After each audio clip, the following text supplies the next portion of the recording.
Hello, everyone. Welcome to Lotus D channel. All right, so we have been going through um, different styles of management in order to see where they fit. I wanted to go back over a couple of different things because I felt like it was important for you all to know. I didn't want to make it sound as though and I feel like I did when it came to a couple of styles. There's some unique things about why they're listed as a style. It's not just because they come across so passive aggressive or something to that nature, but they literally are something, tools that we can be using. So I kind of wanted to go over that with you guys today, just a little bit. Not going to take up much of your time. So I guess you can call this like part 3.5. But anyway, besides that, if I haven't mentioned it, which I have not, thank you for unwinding with me and sitting for a bit. And let's go ahead and get it started.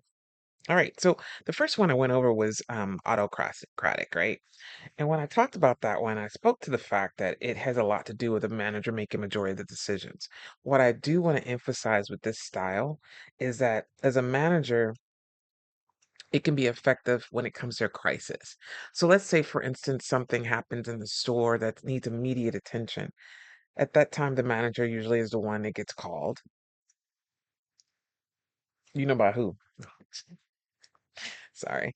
Um, it's funny how when you're at a job and you have to deal with customers on a regular basis, how the team just knows from the energy that they enter in, whether it's maybe something that unfortunately they got rerung twice, or maybe they don't want it anymore, they want to return it and it's not really returnable, and things of that nature, or maybe it's an issue with a teammate. So again, these are those times where the manager, you would want to have an autocratic manager. You would not want to have someone who's going to pass it over to you and say, you can take care of it. Which is basically what happens sometimes, unfortunately, when it comes to like, for instance, there is one that's mentioned a laissez-faire. It's supposed to be French, so I'm trying to say it with a French accent. You know, when you say it with a French accent, it makes like, oh yeah, she said it just right. Probably not. So, for those of you who are listening and French is your native language, I apologize in advance. And for those of you who are like me and just trying to make it work, you know what I'm coming from. Okay. So basically, this manager provides minimal guidance and allows the team to work independently. Now, the only time you would want to use the laissez-faire is only if you are wanting to see your team reach that visionary that we mentioned earlier, right? That visionary piece where the visionary style of communicating as well as literally management style. So you're wanting to get them there. You're wanting to get them to that point where they feel very confident about doing things on their own. And at those times, you would want to do those on your days off, or if you have your assistant or someone else that works under you that literally needs to get advance, and so that would be the time that you'd really want to just like show them, like, okay, you got this. Look what you did. Look what you did. And they didn't have to call you at home. Does it happen sometimes? Of course. Now, majority of the time, no. Hopefully not. But keep in mind, as a manager or as a leader in this case, we would always want to make sure that we allow the person to make mistakes and let them know that, if they couldn't reach us or they thought they had it, that it's okay and that we can course correct. A lot of times people don't want to do that because they want to be, like I said earlier, they're autocratic or they got to be in control, but it's not always the same as it seems. So again, touch base with your manager, try to understand what they're doing and why they're responding the way they are. But as always, remember this, that when a customer asks for the manager, the general manager is what they want to see. And that's really just someone that is not you. You know what I mean? Just seriously, it happens, unfortunately. The other part of it is too is that there are different things that we can do too when it comes to like a sense of ownership. That's when we go to the democratic. It's not meaning democratic, no politics, guys. Even though I know you guys are gonna say there's politics and all types of, advancement. That may be the case where you work. That may be the case in general throughout. However, this is not what I'm speaking to. I'm speaking to a specific style of leadership, of management, if you will. Okay, so this person primarily is an ownership and can lead a higher level of motivation, innovation, but is not be suitable for situations that require swift action. So this is probably someone that more so thinks it through, has to think it through and go, is that how we want to proceed? And so in that case, it would not be something that has to be done immediately. Whereas, again, you would go back to the laissez-faire that I mentioned earlier, and it would be something that has to be required on a more quicker base because you might have someone who's looking for someone who's highly effective, and then they want to get it done right away. Um, the transformational one, and this is just to touch points on these because we went over the first part. I just didn't feel like they were in depth for you guys, and I wanted to make sure as I go through these that it makes sense to you all, and it doesn't look like you just have to be the visionary or the coaching manager. There's times when you're going to dab in to all different types of styles. The biggest thing is knowing when to do them, right? So let's go over that once. Let's go over that one time. All right. So autocratic, someone who needs to make big, real quick decisions, decisions that need to be done in place immediately. Democratic is someone who is going to be more so needs to take their time, needs to assess the situation, needs to perhaps even use examples, or even so they are not that swift, but they have high levels of service and motivate their team to get there. Laissez-faire is going to be someone who wants to motivate their team, but doesn't really do a lot of hands-on. So they leave them to see what they're able to do. Now, I would think that this person would be someone who has definitely trained their team and believes in their team and motivates their team and lets them do it themselves. Transformational, again, is inspiring, is motivating, but when it comes to like and all the teammates, they all have the same shared vision. And a lot of the times it's, hey, let's win, right? Um, and then when it comes to organizational changes, this person or this style helps that manager be able to get that change across to the team in a most effective way that it comes across positive versus negative. Because the one thing you don't want to do as we see the world evolving every day, literally, is you don't want to seem as though you're not down with that. Like, no, I don't like that plan. It sounds crazy. Why would we do that? When in all just, you have to do it. If you want to remain there at that job, you have to do that. Um, and there's ways of getting that across to your team so it's effective. It could be something as simple as changing a color, or it's amazing how a lot of people just don't like change. But in order to get your team to be elevated and to understand why, the whys behind it, you may say to them, I agree with you. There's a lot of changes taking place. However, this is something that they're counting on us to do, and we're leading the way when it comes to a lot of things in our store, and we've got to lead the way in this. So I would like for everybody to be on board with this. I know that some of you may not be happy with this. However, please understand we're not trying to change the wheel. We're not trying to change the world. We just need to change this one thing. It helps a lot by you being more empathetic with them so that they understand the reasons behind it, and that you too you don't want to necessarily say I don't like it, and you may not like it, but you want to make sure that and that's when authentic is great, but when it comes to business, you have to take a different approach. I'm not saying lie. What I'm saying again is that you need to make sure that you feed them information that is you yourself are having to do. So instead of saying I don't like this, we'll say, well, this is different, this is new. You haven't tried it yet. You have to be open to change.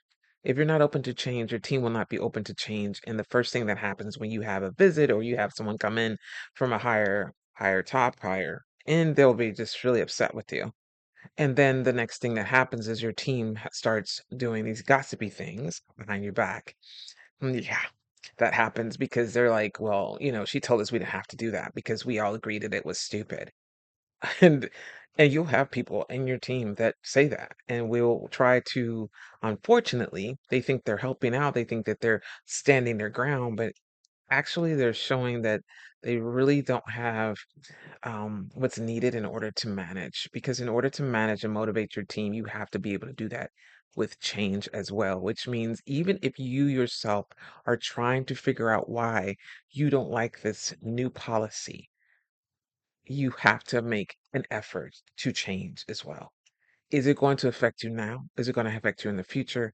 And if it's something that's really troubling you, and your team, then perhaps you do need to take it to the next level. Talk to your manager, your upper boss, and say, I'm trying very hard to get my team to like this, but I will be honest with you. Although I have tried my best or tried to do the same, it's also difficult to me. Can you explain this policy to me a little bit better so that perhaps I can get it across to my team? By doing that, you're able to say back to your team and go back and say, hey, so I know we didn't like that policy. We both, all of us, well, we may not want to say that, but you want to say, "Hey, I know that everybody was on board with this policy. However, at the same time, I do want you all to know that I did look into it, and this is what I found." And then we're going to go ahead and try this all out together.